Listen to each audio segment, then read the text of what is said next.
today I want to talk a little bit about shadow work and the beauty of understanding the mechanics and the technology of shadow work. So shadow work is about really looking into the shadowy areas within you, aka the repressed parts of you, right? We're made of a multiplicity of parts, and certain parts become repressed when we realize that they're not accepted by society or our family or our peers or ourselves, and then we deem them and we shove them down. They become this repressed shadowy energy within us.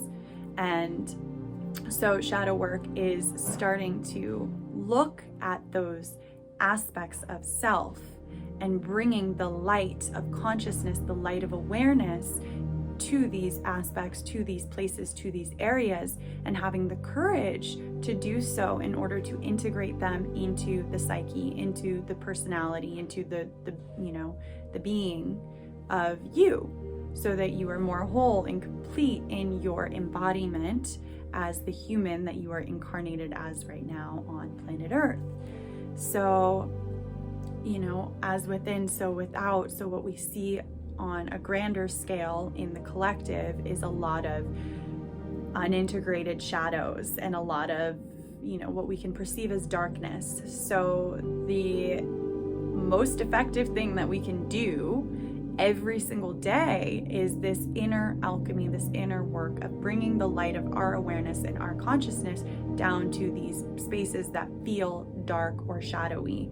And we're approaching the end of Scorpio season, and Scorpio is all about, the energy of Scorpio is all about going to the underworld. It's all about the shadow work, the alchemy, the transformation, and the death and rebirth of everything.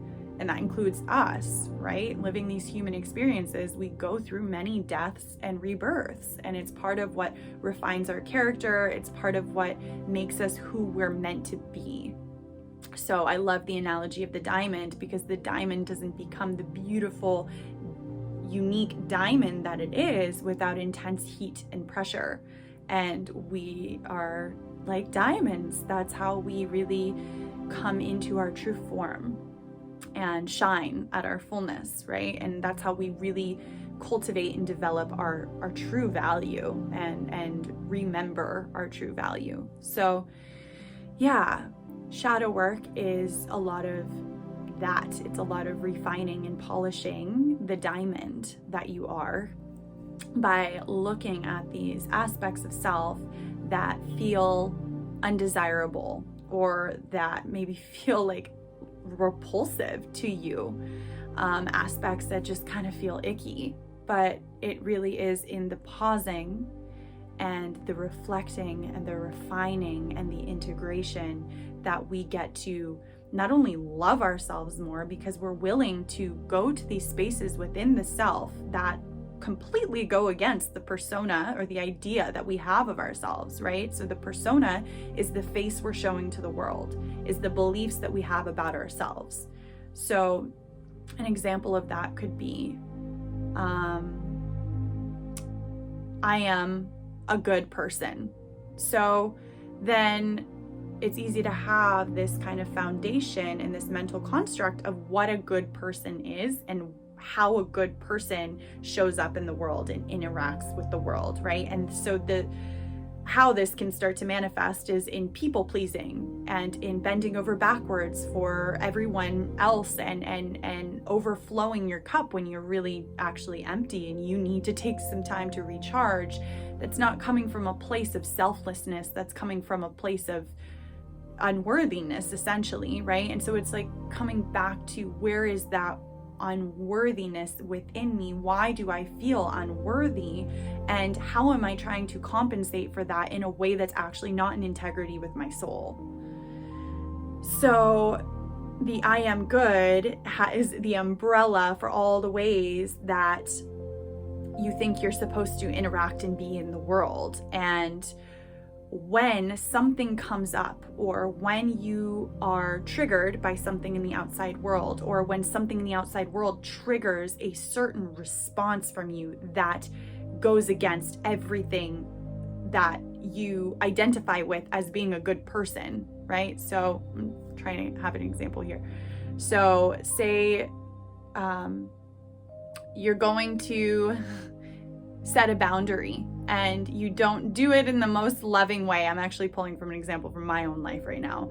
I'm really working on setting boundaries at a whole new level in my life, and I'm learning the art of it, right? And the only way that we can learn is when we fuck up, when we make a mistake. So if you make a mistake, if you feel like you did it wrong, just know there is no wrong. So the beauty of coming into this work of unconditional love, or not this work, but this lifestyle, right? Committing to unconditionally loving yourself, is that none of it's wrong. It's all an opportunity for you to learn. It's all an opportunity for you to grow. It's all an opportunity for you to love yourself in your humanity and in the errors that you are making in such a way that you can cultivate this fierce compassion for yourself, and then you have this fierce compassion for the world and for other humans being humans, right? You don't have this unrealistic expectation of them because you're not holding that over yourself. So really, again, it all starts within. It all starts with your relationship with yourself. It all starts with how you are showing up for yourself and for this work, because ultimately this work is you, first of all, being a badass, and second of all, taking radical responsibility for your participation in the game of life, for your existence, for your energy, right? So when you notice something that goes against your persona, or when you notice these undesirable aspects, or when you notice an error, or when you're getting feedback from multiple mirrors, because everyone in the external world is a mirror for you. So when you start to see a pattern in the mirrors and they're mirroring something similar back to you, that's where your awareness that you're sharpening gets to be applied, right? And you go, oh, wait, look, there's this pattern here. Okay, I'm not going to beat myself up for what's being reflected back to me and the fact that I don't like this part of myself. I'm going to thank the universe for showing and revealing this to me so I can go and take the sacred space to reflect and refine. There was a coaching course that I did, and they said, test, tweak, polish. So you're like testing, through your life experience, and then you're taking the feedback and then you tweak yourself, and then you're polishing yourself. And this is how you become more and more of that diamond, more and more sovereign in your existence, and more unconditionally loving with yourself in the world. So taking all the feedback and seeing these aspects of self that you don't like, or that, feel just icky to embody or to show to the world, coming back to your sacred space, and from a space of non-judgment, right? From a space of non-judgment, from a space of loving curiosity, seeing what the message is for you, seeing and looking at all the ways that this has shown up in your life, and then starting to dissect it through journaling, through meditation, through prayer, right? Working with your higher power to see how this has been showing up in your life, and to ask what the lesson is, right? You can always ask. So this is another big thing, and another big, profound, yet such a simple thing that I learned from one of my yoga teachers years ago, is the quality of your life depends on the quality of your questions. So coming back into the reflection point, right? And even when you're journaling, just asking questions, and you'll see your higher self start to come through and answer them, right? The more you allow yourself to get into a flow state. So it's also giving yourself the grace to have the spaciousness and the time to get into flow state, to ask the questions, and to really bring that one thing, that one aspect of self that's being revealed to you, or the one pattern that you keep seeing in the outside world that you want to shift, right? Whether that's around money or love and intimacy, or just around the way that you're showing up in the world.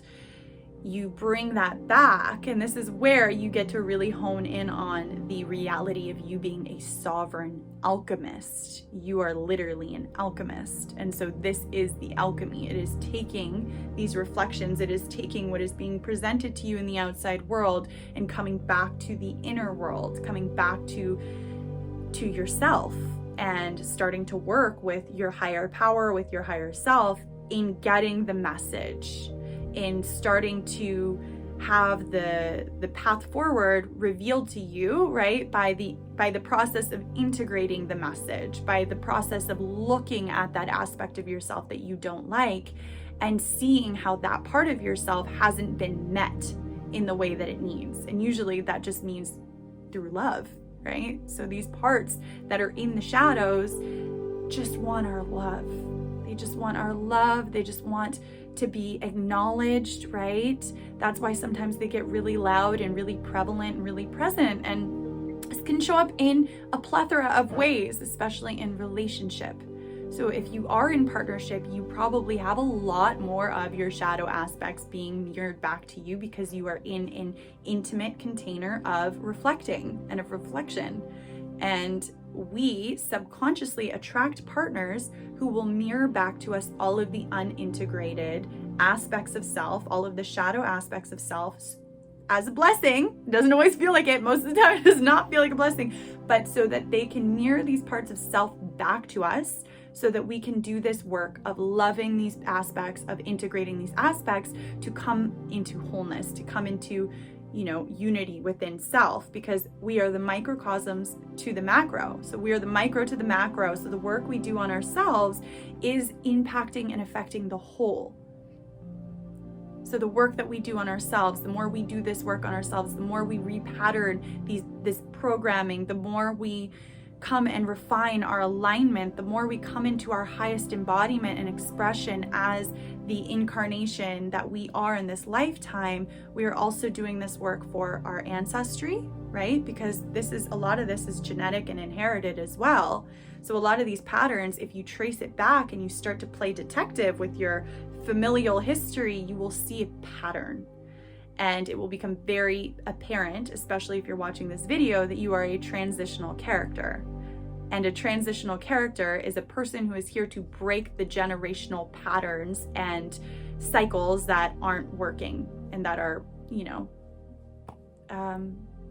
toxic in a way, to bring it all to light through your own inner alchemy, through your own devotion to this work, right? It's really about zooming out and seeing it on a larger scale of, yes, I get to, live this magical life because I am living from a space of alignment, but I am doing this for my family. I'm doing this for all of the generations that could not do this work, or who didn't have access to this kind of awareness, or just were like, whatever the reason is, you came here to break these patterns, to break these cycles, to create a whole new paradigm within your lineage and within the collective. And this is how we create the new earth. It really starts within. It starts with our immediate family, and then it ripples out. So yeah, and then that also affects and impacts all the generations to come after you. So being the transitional character, I know that it's a lot of work, but it is, in my opinion, and to me, the most rewarding work there is. So yeah, there was something else that wanted to come through, but ultimately, it's just about being in right alignment with yourself and looking at all of the aspects of yourself. It's not about sitting there trying to find all of them, but as you go through your life, they will become apparent and they will reveal themselves. All of the work will reveal itself. All of the aspects of you will reveal themselves inevitably, because we live in a world where we have constant mirrors. Everything is constantly mirroring our inner reality. So the more we devote ourselves to this inner work and to aligning within, right, to having this clear channel, the more that we will see it reflected back to us in our external world. And it gets so magical when you start to see these beautiful repetitive numbers that create this feeling of truth and alignment within you, or rather they just inspire it. And then you start to see all of these confirmations from your guides, from your higher self in the external world. You pull up and the parking spot's available. You know, you go in and the dress that you've been wanting for forever is on sale. You have a beautiful conversation with the person serving you your coffee, right? Like everything is just in flow and in alignment. And the universe is always presenting you with the opportunity to be in alignment and to be in this flow state. And so it's like when you start to feel that there's been a knot tied in your energy field, it's about taking the space, knowing when you need to take that sovereign space, knowing when you need to come back to self, starting to learn how to put those boundaries in place, right? And there's an art form to that that I'm really learning right now, and I will share more about that later. But just really starting to honor and rever your energy as the sacred currency that it is, and knowing that in order to show up as your highest self, you need to devote your time, a solid amount of your time, to coming home to yourself. And I like to, for all my clients, encourage them, and I encourage you as well, to start your morning, or I invite you rather to start your morning in a devotional space, in devotion to your embodiment, in devotion to your higher power, whether that's through prayer or meditation or yoga or dance or writing, journaling, coming back to what you're grateful for, right? So you can start to reorient your energy and your attention and your focus inward, and then start to interact with your day from that space of being aligned with your truest self, with your highest self, right? And then you get to also open your channel to whatever wants to flow through you for that day. And the more you do this, the more you can intuit when you need to take space and what you get to work on next. And it really does become this epic game with the universe. And it's fun. It's fun, and it's also extremely confronting and can be super challenging at times. But the reward on the other side of the perseverance and the devotion and the alignment is like, it just gets more and more epic. So your level of devotion to this work and this alchemy into yourself is matched in parallel to the magic that gets to unfold for you, and the doors that you get to open, and the heaven on earth that you get to live and embody.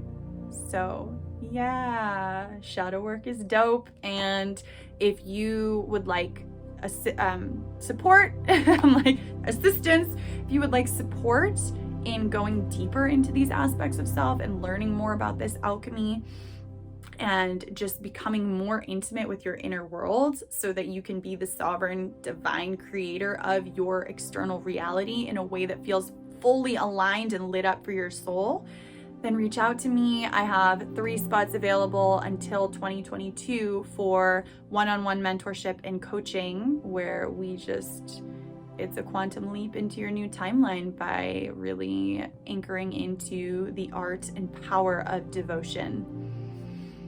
So yes, and even if not, I've just given you a plethora of tools to use to really anchor into that every single day, and to start working with your inner landscape, especially when that shadowy energy comes up. A lot of the time when the shadows come up, you know, there's a tendency or an inclination to bypass it, or to ignore it, or to go and do something that feels better than going into that space and looking at it and working with it until it's alchemized and integrated, because it does take work, and it does take courage, and it takes a willingness to see all aspects of yourself, even when the aspects of yourself are going against everything that you believe to be true about yourself. It's a very humbling process. So yes, my love, wishing you a beautiful rest of your day. Thank you for tuning in today. Thank you for being on this path. Clearly you are already on the path if you've gotten this far in the video, and clearly your soul wants to go deeper. So yeah, sending you so much love, and just know that it is all happening in divine timing. You are exactly where you are supposed to be, and the breadcrumbs will continue to reveal themselves. And whether you follow the breadcrumbs or not, there's always going to be breadcrumbs in every single moment. So yes, sending you so much love.